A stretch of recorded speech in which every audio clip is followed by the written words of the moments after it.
Ya, baik anak-anak, pada pertemuan kali ini kita akan belajar tentang memahami jenis dan bentuk badan usaha. Nah, sebenarnya badan usaha dengan perusahaan itu beda atau sama sih? Nah, sebenarnya badan usaha itu merupakan suatu kesatuan yuridis atau hukum, kemudian teknis dan ekonomis yang bertujuan untuk mencari laba ataupun keuntungan. Nah, kadang seringkali badan usaha itu disamakan dengan perusahaan, padahal kenyataannya itu berbeda. Nah, perbedaannya tuh di mana sih? Nah, kalau badan usaha itu lembaga sementara perusahaan. Nah, jadi tuh dia tempat di mana badan usaha itu mengelola faktor-faktor produksi. Jadi sebenarnya badan usaha dan perusahaan itu tentu saja berbeda. Nah, kemudian jenis-jenis dari badan usaha itu apa saja sih? Nah, dibagi 3, ada dari aspek bidang usaha, kemudian aspek kepemilikan modal, dan juga aspek yuridis. Nah, kalau di aspek bidang usaha sendiri itu, ada badan usaha agraris. Nah, kalau di badan usaha agraris itu, mereka bergerak di bidang pengolahan alam. Nah, kalau di bidang ini, ekstraktif itu, mereka kegiatannya mengambil barang secara langsung dari alam. Kalau industri sendiri itu, pengolahan barang mentah menjadi barang setengah jadi atau jadi. Kalau di bidang perdagangan, ini kegiatannya adalah pembelian dan juga penjualan barang dagangan dengan tujuannya adalah untuk mencari laba atau keuntungan. Dan yang terakhir itu bidang usaha jasa yang tentunya itu menyediakan jasa-jasa. Nah, dari kalian, adakah yang bisa memberikan contohnya dari mulai ekstraktif atau agraris? Ada yang mau berpendapat?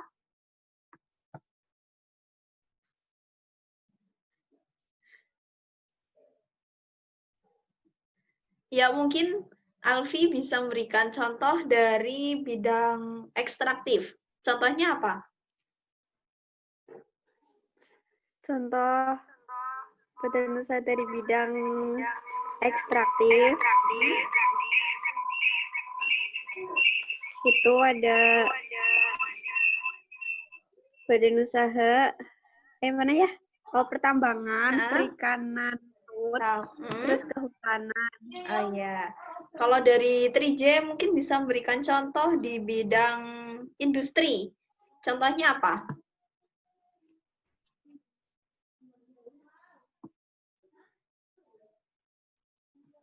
Ya, gimana Trije? Ibu bidang industri tadi. Bentar. Ya. Bidang industri, contohnya industri baja, kimia, ya. Terkendala sinyal ya Trije sepertinya.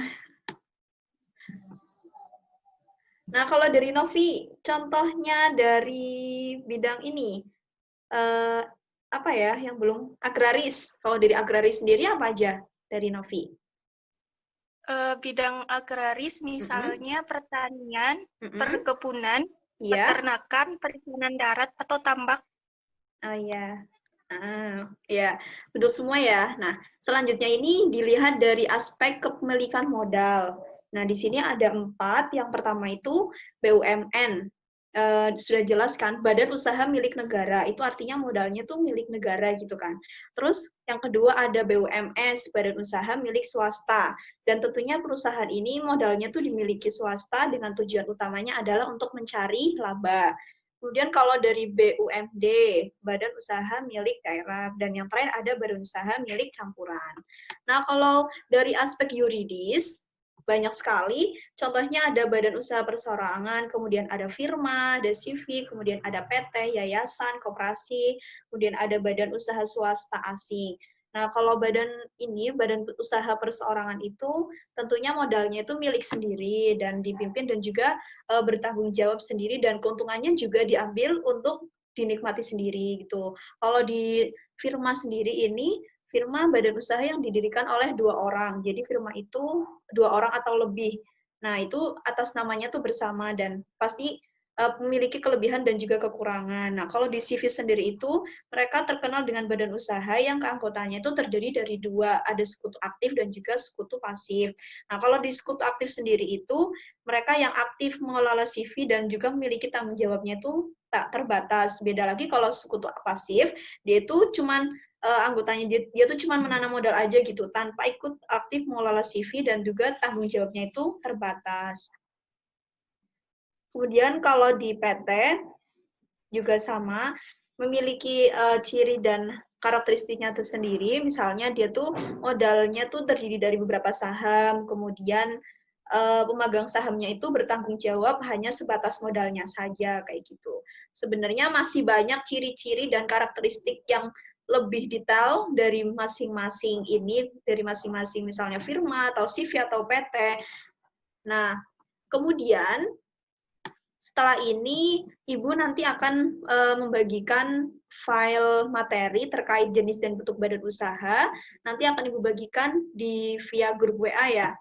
Nanti anak-anak bisa mengunduh dan juga membaca materi. Nah, ada tugas selanjutnya itu nanti kalian setelah mengunduh dan membaca dan mempelajari dari dokumen yang telah Ibu share di grup, nanti kalian mencoba mengamati dan menganalisis bentuk badan usaha yang ada di sekitar kalian.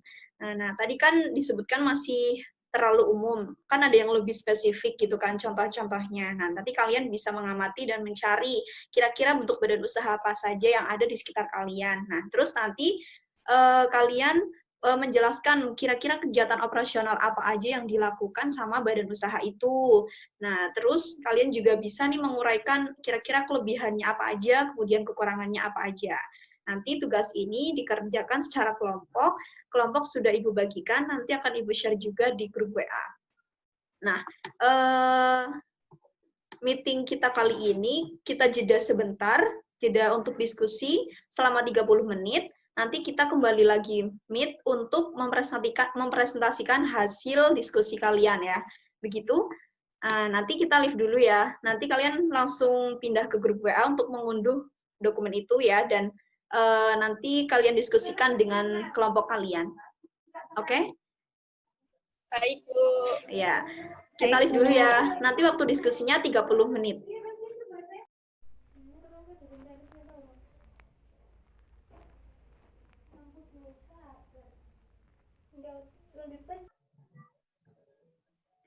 Ya, baik anak-anak.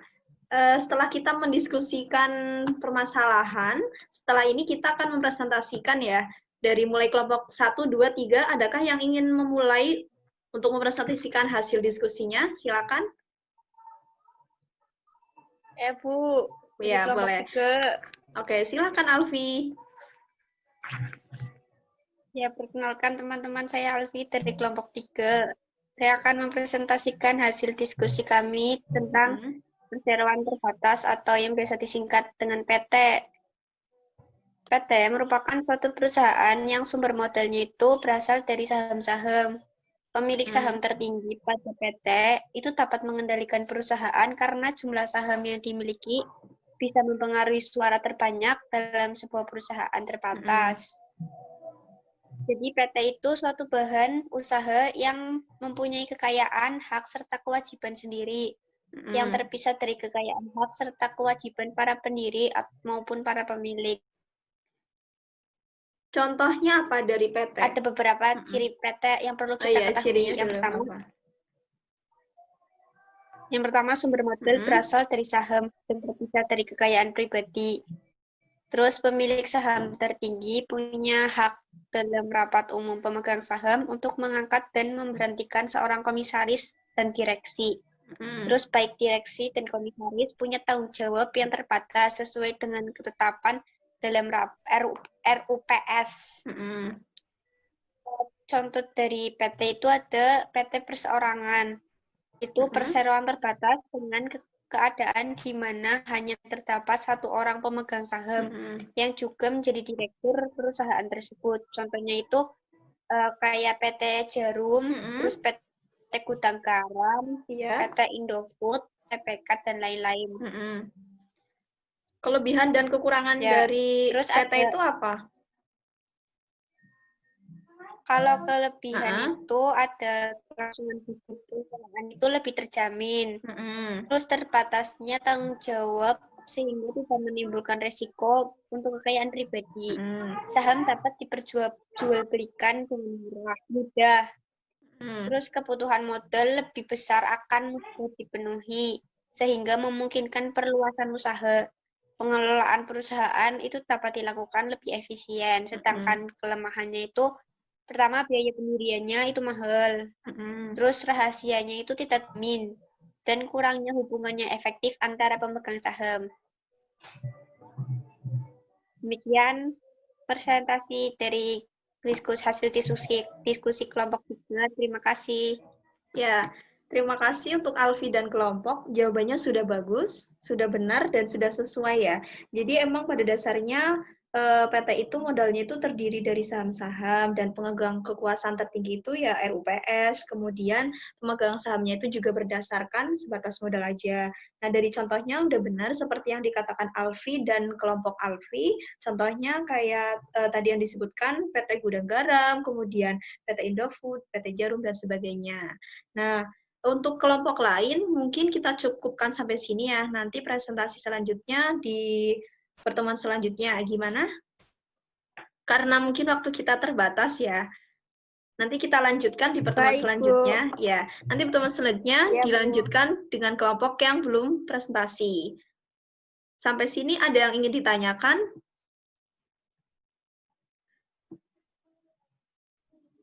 Gak ada? Oke. Tidak ada, Bu. Oke, ya. Ya, jadi pertemuan kita pada kali ini, Bu akhiri. Sebelumnya Ibu mohon maaf apabila ada kesalahan, baik tutur kata maupun perbuatan. Jangan lupa untuk pertemuan selanjutnya, bagi kelompok yang belum presentasikan, bisa mempersiapkan ya. Jadi nanti bisa lebih siap dan lebih jelas dalam ini, penjelasannya nanti, kayak gitu. Oke, Ibu akhiri. Nanti jika ada yang ingin ditanyakan, bisa ditanyakan di grup WA ya. Begitu ya anak-anak. Oke. Ya, terima kasih.